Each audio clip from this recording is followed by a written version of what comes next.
नमस्कार दोस्तों, हर case classes में आप सबका स्वागत है। आज चल रहे हैं हम संख्या पद्धति नंबर सिस्टम की सवाल हम बताएंगे आज। अब देखो, इसमें पहली सवाल जैसे दिया है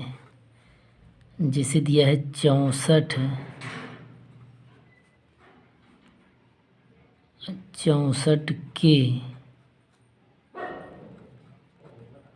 गुणनखंडों 64 के गुणनखंडों की संख्या कितनी होगी। इसमें आप लोगों को यही मान निकालना है। देखो, 64 के गुणनखंडों की संख्या कितनी होगी। सबसे पहले देखो इसमें नियम क्या होता है। 64 का फैक्टर कीजिए, 32 दूना 64, 16 दूना 32, 2 8 16, 2 चौक 8, 2 दूना 4, 2 इक्यानम 2। अब उसके बाद देखो इसमें कितना दो कितनी बार दिया है। देखो 3 3 6 बार दिया है ना, 2 घात 6। अब उसके बाद इसमें क्या किया जाएगा। अब गुणनखंडों की संख्या 64 के गुणनखंडों की संख्या गुणनखंडों की संख्या मतलब इसमें दो कितनी बार, मतलब इसमें 64 के गुणनखंडों की संख्या कितना होगी। अब इसमें जैसे इसको ज्ञात करना होगा, गुणनखंडों की संख्या कितना हो जाएगा। जितना पावर दिया रहे उसमें एक जोड़ दिया जाता है, 6 + 1, पावर की घात में एक जोड़ दिया जाता है, 6 7। ये है आंसर। गुणनखंडों की संख्या या कितने से विभाजित होगा, मतलब 7 संख्याओं से कटेगा। ठीक। अब जैसे इसी में आगे देखिए, अब जैसे इसमें 2 नंबर सवाल दिया है, 729 कुल कितने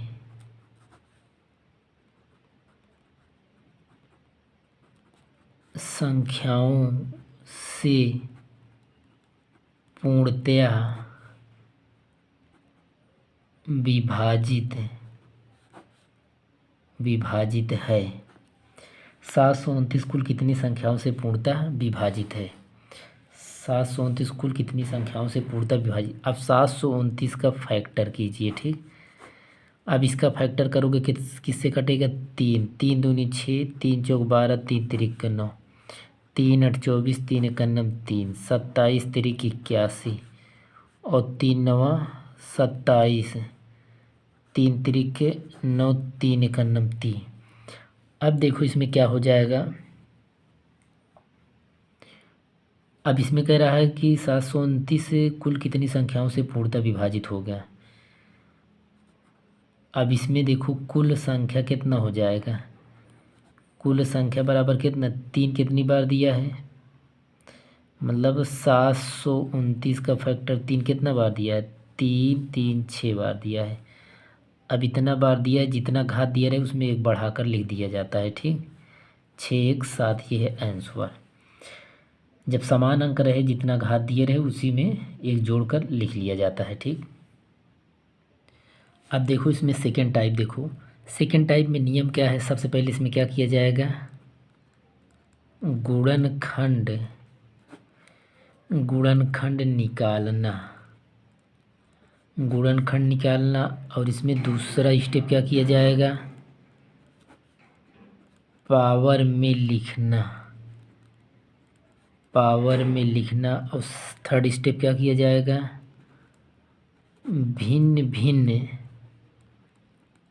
भिन्न भिन्न संख्याओं के पावरों को पहले अलग अलग एक जोड़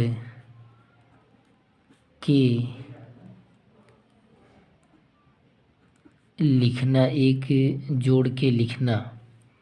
फिर उसके बाद चौथा स्टेप है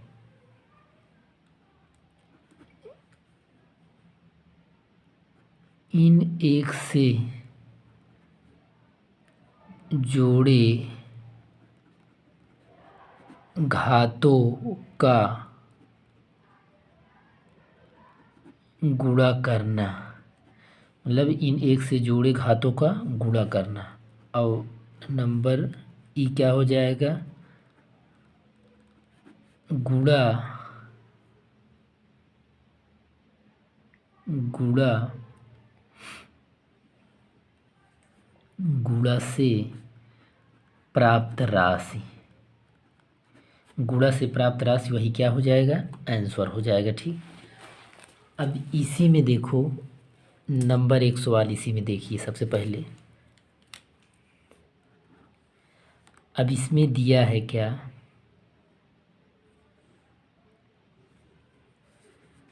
पहली सवाल इसमें ध्यान दीजिए।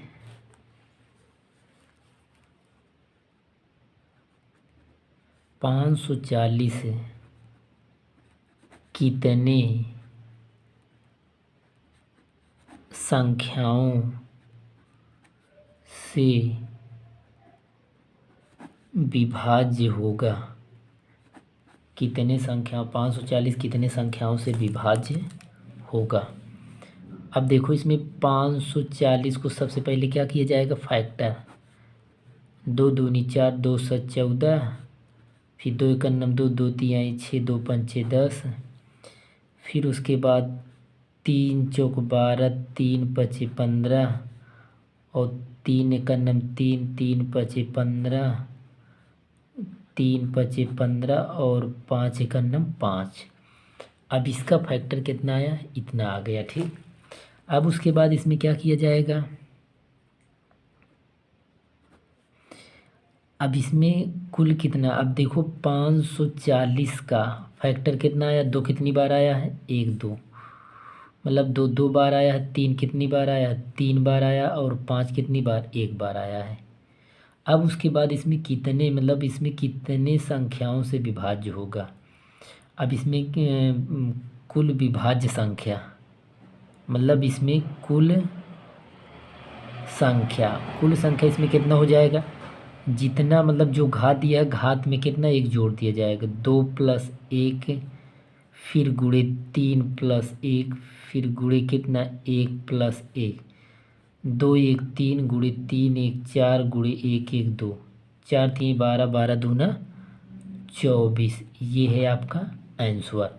मतलब 540 24 संख्याओं से विभाज्य होगा। ठीक, 540 24 संख्याओं से विभाज्य होगा। अब इसी में एक सवाल और देखिए आप लोग,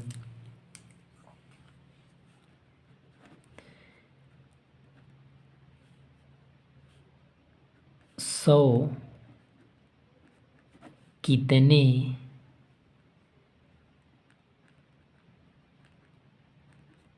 संख्याओं से विभाज्य होगा, 100 कितनी संख्याओं से विभाज्य होगा। अब उसके बाद देखो 100 को इसमें कितना फैक्टर इसका बना लीजिए, कितना 2 पंचे 10 और गुणे 2 पंचे 10। अब इसमें 2 कितनी बार है, 2 2 बार है, उसके बाद 5 2 बार है। ठीक, कितनी बार दिया है, इतना। अब उसके बाद इसमें क्या हो जाएगा, कुल संख्या, कुल संख्या कितना, अब इसमें घात में जोड़ दीजिए, 2 1 2 + 1 फिर गुणे कितना 2 + 1, 2 1 3 गुणे 3 3 3 9, ये है आपका आंसर। अब इसी तरह जैसे दिया रहे 1001, 1001 कितनी संख्याओं से विभाज्य होगा, 1001 कितनी संख्याओं से विभाज्य होगा। अब जैसे देखो इसमें दिया रहे 3 नंबर सवाल, 1001 कितने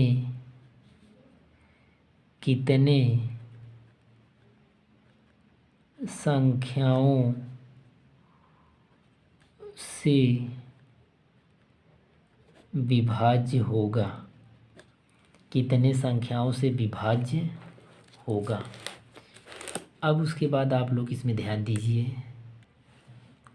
अब देखो सबसे पहले 1000 देखो इसमें कैसे सॉल्व किया जाएगा। 1001 का इसका फैक्टर कीजिए पहले।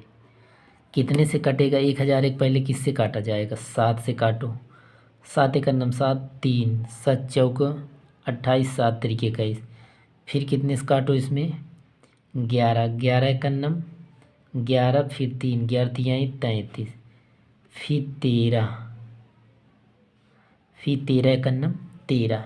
अब उसके बाद 1001 का फैक्टर कितना? 7 गुणे 11 गुणे 13 आ गया। ठीक, अब इसमें कितनी संख्या से विभाज्य होगा? कुल संख्या कितना हो जाएगा? कुल संख्या बराबर कितना? अब इसकी घाते किसकी घाते किसकी घाते, मतलब इसमें जोड़ दिया जाएगा। 1 1 2, 2 गुणे 2, 2 दूना 4 दूना 8, ये है आपका आंसर। ठीक, टाइप 3 में देखो इसमें क्या हो जाएगा। अब जैसे इसमें एक फार्मूला होता है आप लोगों का, जैसे दिया रहे इसमें फार्मूला। अब जैसे इसमें प्राकृतिक संख्या 1 + 2 + 3 + डॉट डॉट प्लस n। अब प्राकृतिक संख्याओं का योग कितना होता है? n इंटू n प्लस 1 कोष्ठक में फिर बटे 2, ये है आपका फार्मूला होता है। ठीक, अब इसी में देखो पहली सवाल, इसमें ध्यान दीजिए इसी नियम पर। 1 से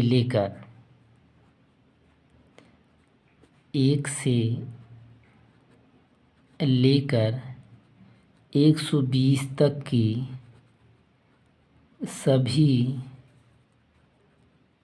प्राकृतिक संख्याओं का योगफल बताइए। कितना योगफल बताइए? क्या है? 1 से लेकर 120 तक की सभी प्राकृतिक संख्याओं का योगफल बताइए। अब देखो सबसे पहले इसमें कह रहा है 1 से लेकर 120 तक, मतलब इसमें 1 + 2 + 3 + डॉट डॉट कितना? 120 तक। अब इसका योगफल इसमें निकालना है। फार्मूला n का मान कितना हो जाएगा? 120 हो जाएगा। कितना? 120 इंटू 120 + 1 बटे कितना हो जाएगा? 2। फिर उसके बाद कितना? आप इसको काट दोगे, 2 छंग 12, मतलब 60 गुणे 121। अब इसका गुणा करोगे कितना आ जाएगा? 6 का नम 6, 6 दूना 12 की 2 हासिल है, 6 का नम 6 1 7, 7260 आएगा। कितना आएगा? 7260 आएगा। ठीक, अब उसके बाद अब इसमें अगली सवाल एक देख लीजिए इसी नियम पर। जैसे सवाल दिया रहे 1 से लेकर 250 तक की सभी प्राकृतिक संख्याओं का योगफल ज्ञात कीजिए। अब इसमें इस तरह सवाल दिया रहे, देखो कैसे हल किया जाएगा। अब देखो 1 से लेकर 250 तक की सभी प्राकृतिक संख्याओं का योगफल इसमें ज्ञात करना है। ठीक, जैसे इसमें 1 + 2 + 3 + डॉट डॉट कितना? 250। अब इसमें देखो n बराबर कितना? 250 लिखा जाएगा। अब उसके बाद इसमें फार्मूला क्या होता है? 250 इंटू 250 + 1 बटे कितना? 2। फिर उसके बाद कितना? 2 एक नम 2, 2 दूना 4, 2 दूना 4, 2 पंचे 10, कट जाएगा। 125 गुणे 251। अब उसके बाद 125 गुणे 251 का गुणा करोगे कितना आएगा? 31,375 आएगा। अब इसका अपना गुणा कर लीजिए। ठीक, अब इसका गुणा करोगे इतना आएगा। ठीक, अब इसी नियम पर देखो, अब ये हम आपको ये नियम बता दिया। अब इसमें देखो अगला टाइप, अगले टाइप में देखो दिया है। अब इसमें क्या दिया है? अब देखो अगले टाइप में देखो, अब देखो इसमें अगला टाइप में क्या दिया है? प्राकृतिक संख्याओं के वर्गों का योगफल प्राकृतिक संख्याओं के वर्गों का योगफल क्या होता है, n into n plus 1 into 2n+1/6 होता है। ठीक, प्राकृतिक संख्याओं के वर्गों का योगफल क्या होता है, 1 की स्क्वायर प्लस 2 की स्क्वायर प्लस 3 की square plus dot dot n की स्क्वायर। अब फार्मूला यही होता है। अब इसी पे आप लोग एक सवाल देखिए। अब इसमें दिया है 1 से लेकर 25 तक के वर्गों का 1 से लेकर 25 तक के वर्गों का योगफल ज्ञात कीजिए। योगफल ज्ञात, 1 से लेकर 25 तक के वर्गों का योगफल ज्ञात कीजिए। अब उसके बाद देखो इसमें क्या हो जाएगा, 25 तक के वर्गों का योगफल इसमें निकालना है। 1 की स्क्वायर प्लस 2 की स्क्वायर प्लस डॉट डॉट 25 की स्क्वायर। अब इसमें देखो n के स्थान पर कितना 25, फिर उसके बाद 25 + 1 इंटू 2 गुणे 25 + 1 बटे कितना 6। अब उसके बाद इसमें ध्यान दीजिए, 25 गुणे कितना 25 एक 26, 25 दूना 50, 1 51/6, 2 × 2 2 तिहाई 6, 2 तिहाई 6। अब फिर उसके बाद कितना हो जाएगा 17 × 3 = 51 कट जाएगा। अब इसको गुणा करोगे कितना 13 और 25 गुणा करोगे 325 गुणे 17, फिर उसके बाद इसका गुणा करोगे कितना आएगा 5525। ये है आपका आंसर। ठीक, प्राकृतिक संख्याओं के वर्गों का योगफल फार्मूला, इसी नियम पर सवाल आपकी लगेगी। अब देखो इसमें आगे अगली सवाल। अब इसमें देखो जैसे सवाल दिया रहे 1 की स्क्वायर प्लस 2 की स्क्वायर प्लस डॉट डॉट 30 की स्क्वायर। अब इसका मान निकालना है। ठीक, अब इसका मान निकालने के लिए देखो इसमें सेम टू सेम आसान सवाल है। एक मतलब n बराबर कितना, n की स्क्वायर n बराबर 30 रखा जाएगा। फार्मूला क्या होता है, n into n plus 1 into 2n+1/6। उसके बाद n का मान कितना दिया है 30 गुणे 30 एक 31 गुणे 30 दूनी 60 एक 61/6, 3 दहम्मा 30 और 3 दूना 6, मतलब 6 पंचे 2 पंचे 10, 6 पंचे 30 कट जाएगा। 5 × 9 5, 5 तिहाई 15 गुणे 61। अब इसका गुणा करोगे कितना आएगा 9455 आएगा। अब इसका गुणा करो कितना आएगा 9455 आएगा। ठीक, आज हम ये वीडियो यहीं पर समाप्त करते हैं। अब इसमें हम आगे के सवाल नेक्स्ट वीडियो में बताएंगे। Thank you. जय हिंद, जय भारत।